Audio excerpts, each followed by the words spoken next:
بسم اللہ الرحمن الرحیم۔ سامعین محترم، السلام علیکم ورحمۃ اللہ وبرکاتہ۔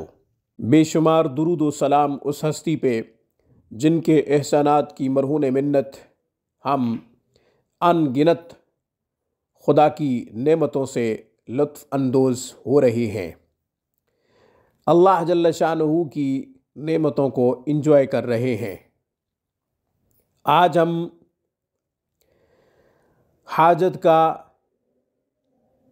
خوبصورت نورانی اور قرآنی عمل آپ کو بتا رہے ہیں۔ یہ عمل بہت ہی خاص ہے اور خاص طریقے سے یہ عمل کیا جاتا ہے۔ الحمدللہ بہت فائدہ ہوا ہے اور بہت سے لوگوں کو فائدہ ہوا ہے۔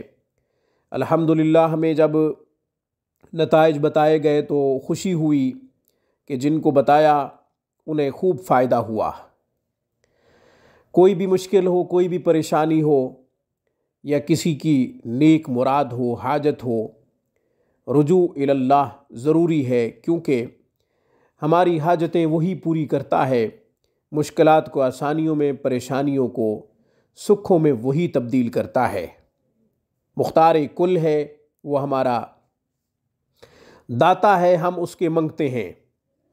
ہم جتنا اس سے مانگیں گے اتنا ہمیں اپنی محتاجی کا احساس ہوگا اور اس کے غنی ہونے کا استحضار ہوگا کہ وہ غنی ہے، بے پرواہ ہے، وہ صمد ہے، وہ مختار کل ہے، وہ داتا ہے۔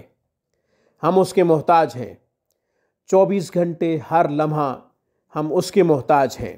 اس لیے تو رسول اللہ صلی اللہ علیہ وسلم نے ہمیں 24 گھنٹوں کی دعائیں سکھائی ہیں۔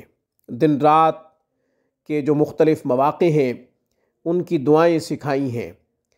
ان دعاؤں کو ہم جب پڑھتے ہیں، ترجمے پہ غور کرتے ہیں تو خلاصہ یہ سامنے آتا ہے کہ ہم ہر وقت، ہر لمحہ، دن رات اپنے رب کے محتاج ہیں اور اسی کے سامنے اپنی محتاجی کا اظہار بھی کرنا چاہیے۔ وہ خوش ہوتا ہے جو عاجزی اختیار کرتا ہے، اللہ اس کو عروج عطا فرماتے ہیں۔ تو ناظرین، حاجت ہو، نیک مراد ہو، نیک تمنا ہو جو پوری نہ ہو رہی ہو، کوئی ایسا مقصد جو اچھا ہو مگر پورا نہ ہو رہا ہو، تو دعاؤں کا خوب اہتمام کرنا چاہیے۔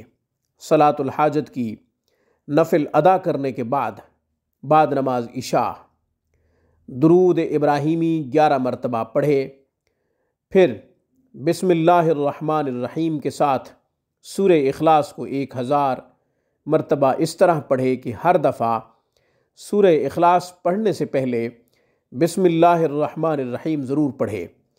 یوں بسم اللہ الرحمن الرحیم کی تعداد بھی 1000 دفعہ ہو جائے گی اور سورہ اخلاص کی تعداد بھی 1000 دفعہ ہو جائے گی۔ جب مکمل ہو جائے وظیفہ تو درود ابراہیمی 11 مرتبہ پڑھ کر اللہ جل شانہ سے خوب دعا کرے، عجز و انکساری کا اظہار کرے، احساس ندامت کی آنسوں بہائے، رونا نہ آئے تو رونے والا منہ بنائے۔ حدیث میں آتا ہے کہ جس کو رونا نہ آئے وہ رونے والا منہ بنائے تو اللہ جل شانہ کو وہ بھی اچھا لگتا ہے کہ اس کے ڈر کی وجہ سے، اس کے خوف کی وجہ سے رونا تو نہ آیا لیکن رونے والا منہ بنا لیا۔ یہ عمل جمعرات یعنی شب جمعہ کو کیا جائے، اگلے دن جمعہ ہو، انشاءاللہ فائدہ ہوگا۔ جو مقصد پورا نہیں ہو رہا وہ پورا ہوگا، جو حاجت پوری نہیں ہو رہی وہ پوری ہوگی انشاءاللہ۔ حکمت کی وجہ سے تاخیر ہو رہی ہے تو ایک الگ بات ہے، مگر نا امیدی مایوسی گناہ ہے۔ اس لیے قرآن کریم میں اللہ جل شانہ نے ارشاد فرمایا، لا تقنطوا من رحمت اللہ، اللہ کی رحمت سے مایوس نہ ہو۔ نا امیدی کفر ہے، مایوسی کفر ہے، اس لیے مایوس نہیں ہونا چاہیے۔ مایوسی اور نا امیدی کمزور ایمان کی دلیل ہے۔ آج کی خوبصورت ویڈیو میں بس اتنا ہی۔